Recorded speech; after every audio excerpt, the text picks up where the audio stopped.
selalu dudu karpe dhewe jarak perkara balon Dewa kuwi kagem apa wis diparai jeneng urip biar wae jarak karo balon Dewa mati ayo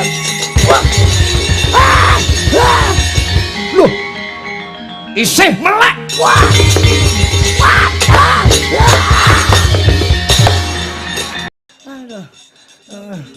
aduh mati aku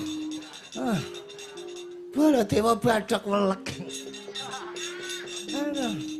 aduh yo aku iki kaya ora kajen ning Ngastina sababipun niatku ki becik bakal sabiyantu Ratu Ngastina nggaya wayu kamulyan jati lah kok Ratu Mandura Baladewa nesu didugang diajar keplek-keplekke yen ngono perintahke kabeh para putra siswa pertapan ngawu-awu langit krit lampit brungkat kimpul dina iki ngrangkit Ratu Mandura Baladewa gestuaken dawuh penemban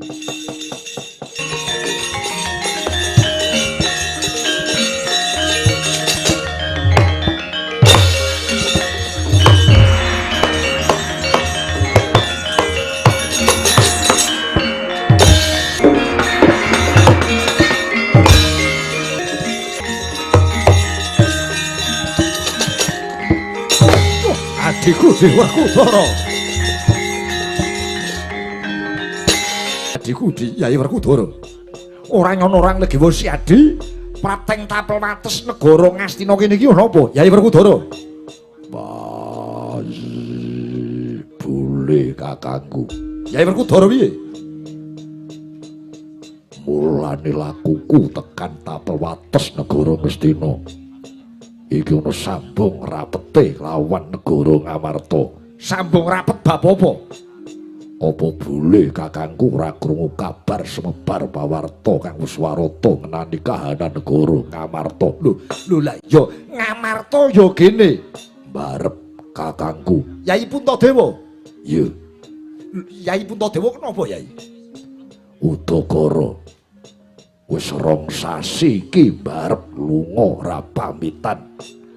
Dina iki Ngamarta suwung negara sing tanpa ratu awit mbarep durung ketemu.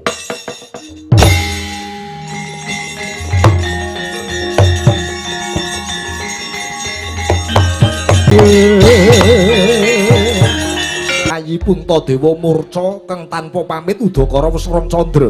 Iya. Lakumu tekan kene golek sisik melik Bupati ana ngendi mbarep kakangku.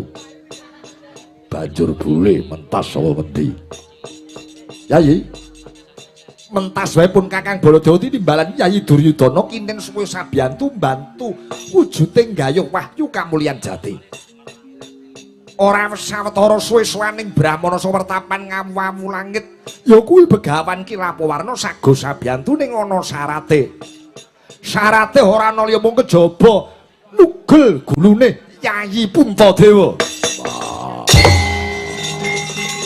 Iblis ana sing ajab patine mbarep. Marake tuduna menungsane kaya apa sing arep mateni mbarep kakangku. Ndih pendhita iki mau. Yai Werkudara, Yai.